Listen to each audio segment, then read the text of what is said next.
What's going on, fellow A+ers? It's your boy Adam Perez. We're back once again with a brand new movie review. As today we're going to go ahead and dive into the Marvel Studios film Thunderbolts that just went ahead and released this past week. A film that I have really ranked pretty high in my most anticipated films of the year, and was really looking forward to this one when it was certainly announced. I think for me, one of the things that really stood out for me were the creatives more or less behind the camera and not necessarily just in front of the camera. And this movie is pretty star-studded to certainly say the least, but it was the creators behind it that really kind of got my levels of anticipation pretty high. The director in here, Jack Schreier, most notably known from his time on the Netflix series Beef, which was incredible. He also just recently did a couple of directing episodes for Star Wars Skeleton Crew, if I'm not mistaken, and the writing crew from here very much well recognized at the Emmys from the Netflix series Beef as well, along with the Hulu series The Bear. And I think the fact that we got this just astounding group of writers alone made me feel like they were really going to inject something different creatively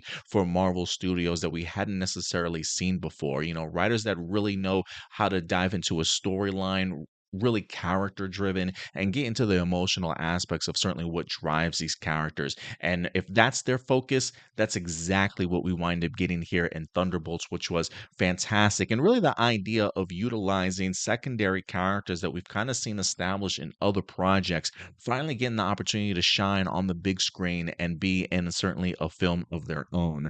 So I wanted to go ahead and talk about it. If you haven't seen it, please go ahead and get yourself some tickets. I think you're going to be really pleased. I don't want to go and say Marvel is back sort of thing, because I feel like everybody certainly says that. But this feels very much sort of top tier MCU in the sense of really focusing on delivering an incredible story with incredible actors. And it feels, I don't want to say nostalgic, but it feels like the Marvel Studios of old in regards to really understanding what to certainly focus on. And so if you're looking for a great film like that, Thunderbolts is definitely going to be the one for you. But I want to go ahead and talk about some things in here. One, the cast. Florence Pugh continues to grow on me as Black Widow, or I should say Yelena.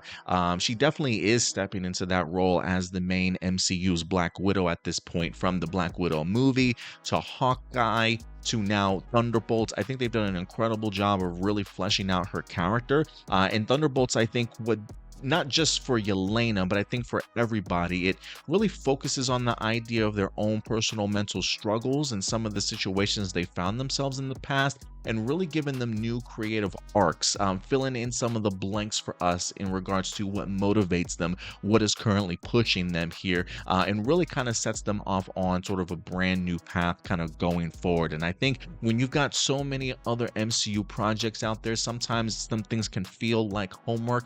I think they do a really good job, even if you're not familiar with who these people are, of implanting them in this world, getting you caught up certainly as a viewer, whether it's this line here or that line there or a quick flashback sort of thing. I think they do a good job of letting us know and informing us who these characters are, what their dilemma is, and how they certainly push forward in a brand new arc for their characters. So Florence Pugh certainly was a standout for me.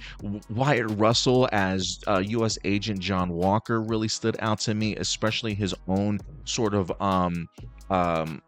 his own personal struggles that he's certainly dealing with. I feel like a lot of the stuff that Thunderbolts tackles is extremely relatable. Really focusing on the concept of mental illness, or at least your mental health, I should say, the concept of depression, feeling lonely, and whatever the case may be, as all of these characters are certainly struggling with something at the end of the day.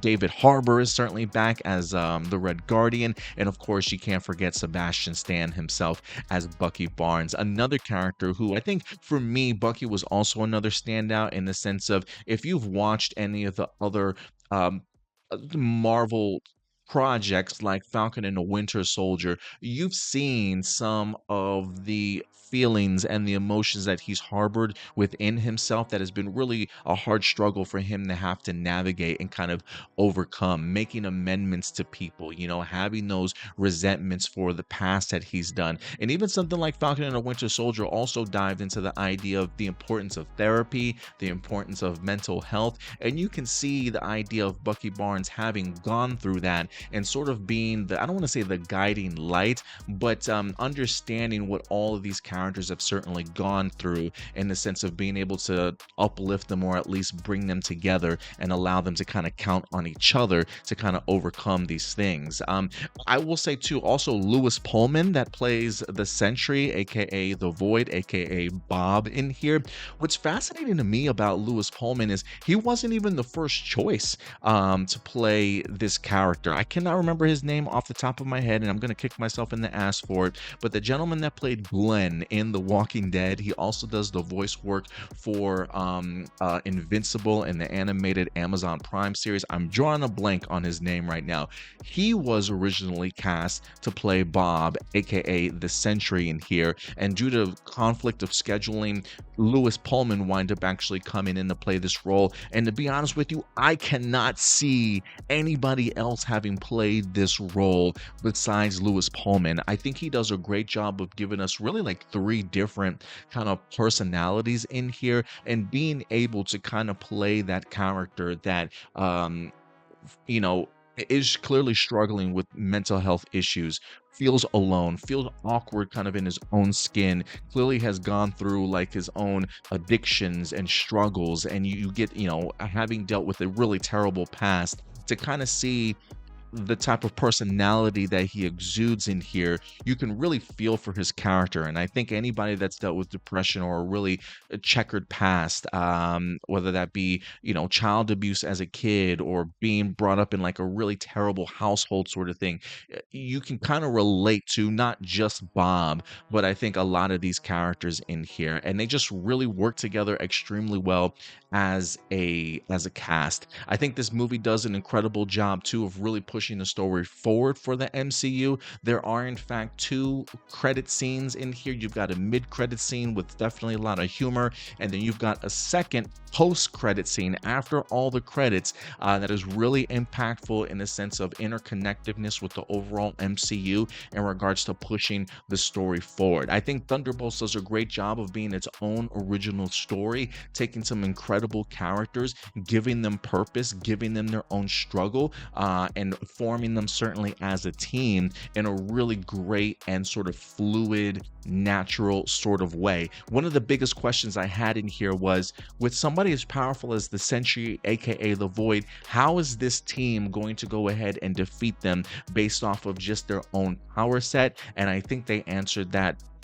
question incredibly well. It didn't feel forced, it didn't feel out of place, it felt like a natural purpose here. And so I was just really impressed overall with how Thunderbolts certainly came together. It's a standalone film, but it also feels interconnected in the sense of taking us as the next stepping point to something like a Fantastic Four and right into Avengers Doomsday. So I cannot stress enough about how great I thought this movie certainly was.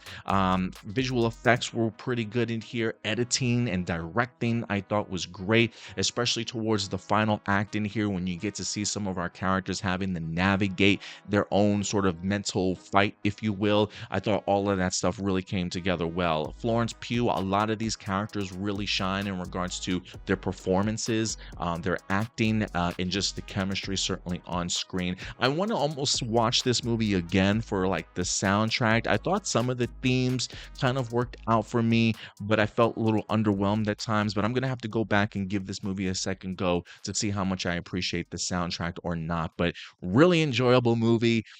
This is the Marvel Studios film I've been needing for a really long time. I'm glad these characters got the opportunity to shine, and I certainly expect big things from them certainly going forward. But look, guys, if there's anything that you guys want to talk about, I want to know what you guys thought about Thunderbolts. If you had the opportunity to check it out, please leave your thoughts in the comment section box below. And again, look out for Monday night, our spoiler review for Thunderbolts with myself and Stuart. But until then, do me a big favor, as always, guys, take care of yourselves, take care of each other, and keep it A+.